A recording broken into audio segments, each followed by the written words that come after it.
चलिए दोस्तों, आज का जो हमारा टॉपिक है वो है find the anti derivative by the method of inspection.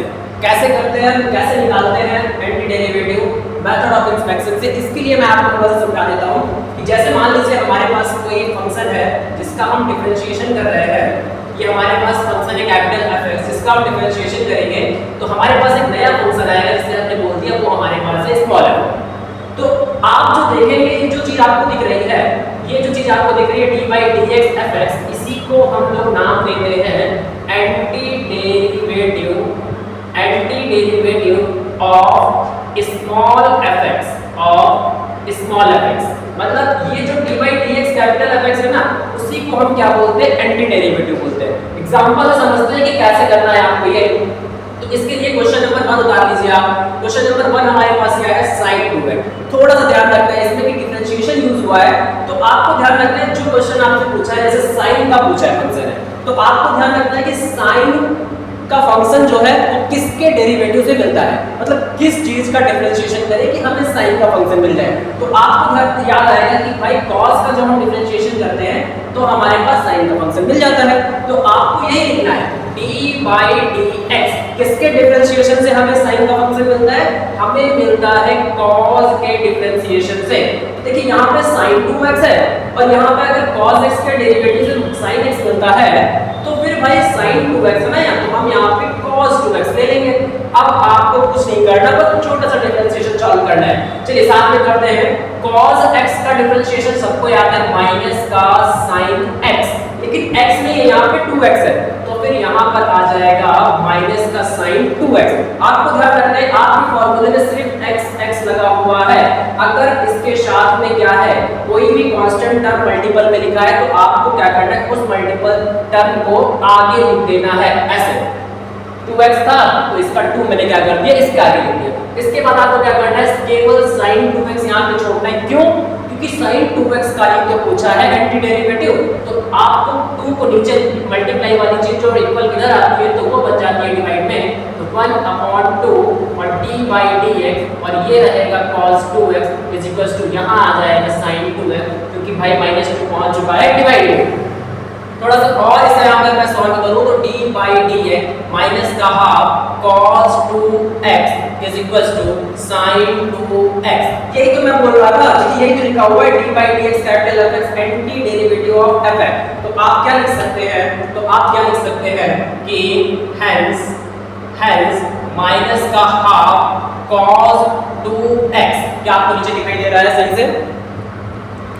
हाँ, थोड़ा सा नहीं दिखाई दे रहा है यहाँ पे, तो आप क्या लिख सकते हैं, आपको मैं समझा देता हूँ, आप थोड़ा सा ऊपर समझिए। ये देखिए ये dy dx कैपिटल fx, इसी को तो हम बोल रहे हैं एंटी डेरिवेटिव ऑफ fx। तो आपको जो dy dx का फंक्शन है ना, ये इसी को हम नाम देते हैं, ये है हमारा एंटी डेरिवेटिव, ये है हमारा एंटी डेरिवेटिव। हमें लगता है ये बात आपको समझ आ रही होगी।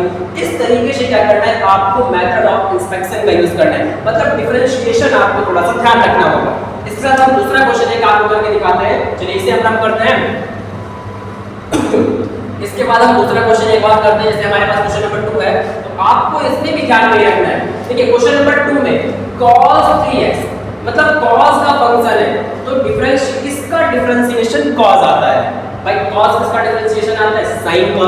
तो आपको क्या करना है, लिखना है dy dx और यहाँ लिखना है sin। देखिए यहाँ पे 3x है ना, तो यहाँ पे भी आप लिखेंगे sin 3x भाई, क्योंकि cos किसका डिफरेंशिएशन होता है, sin का, लेकिन cos के साथ तो 3x है तो फिर हम sin के साथ में भी 3x लेंगे। इज इक्वल टू लगाइए।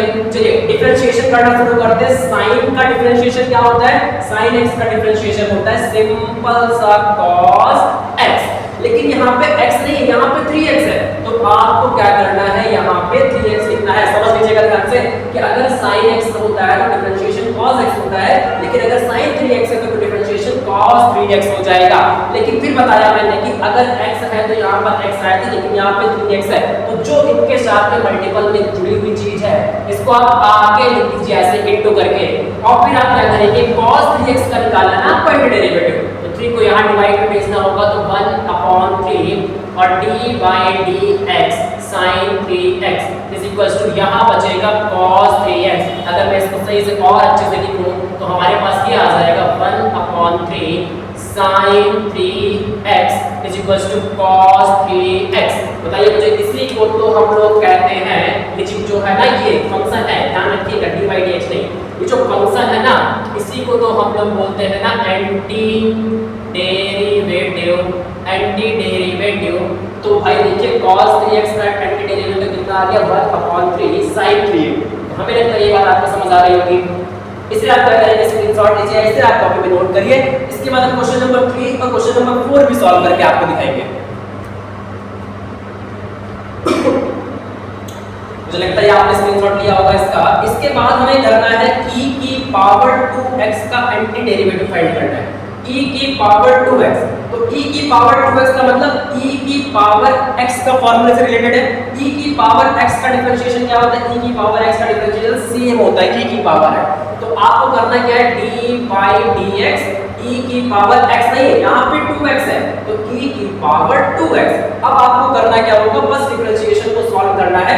तो e की पावर x का डिफरेंशिएशन क्या होता है, e की पावर x होता है, लेकिन यहाँ पे 2x है तो यहाँ पे 2x होगा। मैंने बताया कि अगर कोई भी मल्टीपल x के साथ में लगाए तो आपको उसे क्या करना है, आगे इंटू करना है, लेकिन आपको निकालना है कि पावर 2x का था तो 2 को कहाँ भेजना पड़ेगा, डिवाइड में, तो 1/2 और dy dx e की पावर 2x और ये e की पावर 2x। ये थोड़ा सा और अच्छे से अगर मैं लिखूं तो ये बन जाएगा 1/2 e की power 2x is equal to e की पावर 2x। तो आपको समझ आ रहा होगा कि इसे ही हम लोग क्या बोलते हैं, इसे भी हम लोग क्या बोलते हैं, एंटी डेरिवेटिव। क्या बोलते हैं, एंटी डेरिवेटिव। तो हमें लगता है ये बात आपको समझ आ रही होगी। बहुत ही आसान सवाल है, 1 2 और 3 स्टेप पे करना है इसे। इसके बाद एक क्वेश्चन लास्ट हमारा बचा हुआ है, इसे भी हम लोग क्या करेंगे, अभी सॉल्व करेंगे। इसे आप लोग नोट करिए और या तो इसका स्क्रीनशॉट ले लीजिए। चलिए, इसके बाद हमारे पास एक क्वेश्चन और बचा हुआ है बस, जिससे हमें क्या करना है, बाकी सॉल्व करना है। आपको ये 4 और 5 फॉर्मूले याद करने, 1 2 3 4 5, और सारे आपके क्वेश्चन क्या हो जाएंगे, सॉल्व हो जाएंगे। जैसे अब निकालना है आपको ax + b का होल स्क्वायर, इसका आपको एंटी डेरिवेटिव निकालना है। तो आप देखिए ध्यान से कि होल की पावर है ना, होल है, होल के ऊपर अगर पावर लगी, देखिए फॉर्मूला ये x की पावर n, लेकिन यहाँ पे केवल x है, लेकिन यहाँ पर x की जगह पे इतने सारे लोग हैं, तो आपको घबराना नहीं है। अब ध्यान रखना है कि देखिए x की पावर n का फॉर्मूला होता है n x की पावर n - 1, मतलब एक पावर, वो जो पावर लगी है वो आगे आती है और एक पावर क्या हो जाती है, कम हो जाती है। देखिए n आगे आ गया और एक पावर n - 1 कर देता है। तो आपको कैसे समझना है, तो किसका डिफरेंशिएशन है वो, देखिए यहाँ पे 2 है, यहाँ पे क्या है, 2 है, और फॉर्मूले में पावर n - 1 हो रही है, तो n - 1 का मतलब क्या हुआ, एक पावर कम हो रही है ना, यहाँ पर 2 है, तो जब एक पावर कम हो जाएगी तो 1 बचेगी, लेकिन हमारे पास तो 2 है ना यहाँ पे। तो आपको कैसे समझना है, ये होता है dy dx ax + b की पावर 3, ऐसे ही तो लिखना होगा, क्योंकि भाई क्या हो जाएगा, जब आप इसे सॉल्व करोगे, देखिए ऐसे मिलेगा आपके पास। इससे आप समझिए पूरा, ये पूरी चीज ऐसे समझाता हूं। देखिए आप इसे पूरा t समझिए, तो ये लिखा है t की पावर 3 और ये लिखा है x की पावर n। तो फॉर्मूला क्या कहता है, पहले पावर को लेके आइए, पावर कितनी है अपने पास, 3 है, फिर यहाँ पर x था तो यहाँ x में n - 1 किया था, यहाँ पे t है तो t में n - 1 करिए, n का मतलब तो 3 है ना, n - 1 करेंगे तो 2 ही तो बचेगा, और फिर आप t की वैल्यू पुट कर दीजिए। t की जगह पे कौन है आपका, ax + b और इसका स्क्वायर। मुझे लगता है बात समझ आ रही होगी आपको। इसी तरीके से आपको करना है, तो कैसे करेंगे आप, तो ax + b की पावर कितनी मान लेंगे, 3। अगर आपको ये बात समझ नहीं आती तो आप मोटी-मोटी बात समझिए कि अगर होल की पावर जितनी लगी हुई है तो आप उसमें क्या करेंगे, जब डिफरेंशिएशन सॉल्व करते हैं तो एक पावर ज्यादा लेके सॉल्व कर लेना है। सिंपल सा है कि अगर मान लो यहाँ पे 4 होता तो हम यहाँ पे dy dx लिखते ax + b की पावर 5। तो चलिए फिर इसे सॉल्व करते हैं। अगर आपने ऐसे लिख दिया तो फिर सॉल्व करना बहुत आसान है कि अब आप इसे क्या करेंगे, सॉल्व करेंगे। अभी मैंने बताया था कि जैसे आप इसे आगे कर रहे थे वैसे ही कर लेंगे, कि आगे क्या ये जो पावर होती है सबसे पहले पावर दी जाती है। देखिए x की पावर n था तो सबसे पहले पावर आ गई आगे, यहाँ पे 3 है तो आगे 3 लिख लिया। इसके बाद x लिखा जाता है, x की जगह तो ये पूरी वैल्यू है ना, तो इसको पूरा लिखिए आप, इसको ax + b की पावर 1 कम करके, n - 1 का मतलब क्या हो गया, 3 में से 1 कम किया, कितना बचा आपके पास, 2 बचा ना। चलिए इसे सॉल्व करते हैं तो क्या आ जाएगा आपके पास।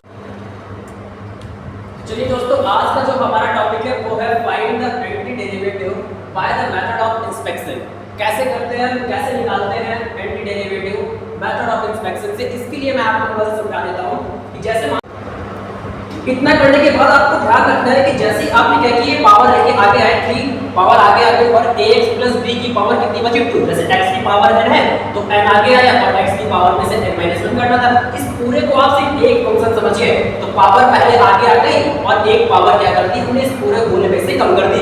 आपको मैंने ये भी तो बता रखा है कि अगर केवल x होता है तो हम क्या करते हैं, ये फॉर्मूला यूज कर ले, बिल्कुल आसान है। और लेकिन यहाँ x के साथ में टर्म है ना a, तो मैंने क्या बताया था, जो भी x के साथ में आ होगा उसे हम आगे मल्टीप्लाई करेंगे तो 3 तो ऑलरेडी है और a भी क्या हो जाएगा, लिख लिया जाएगा।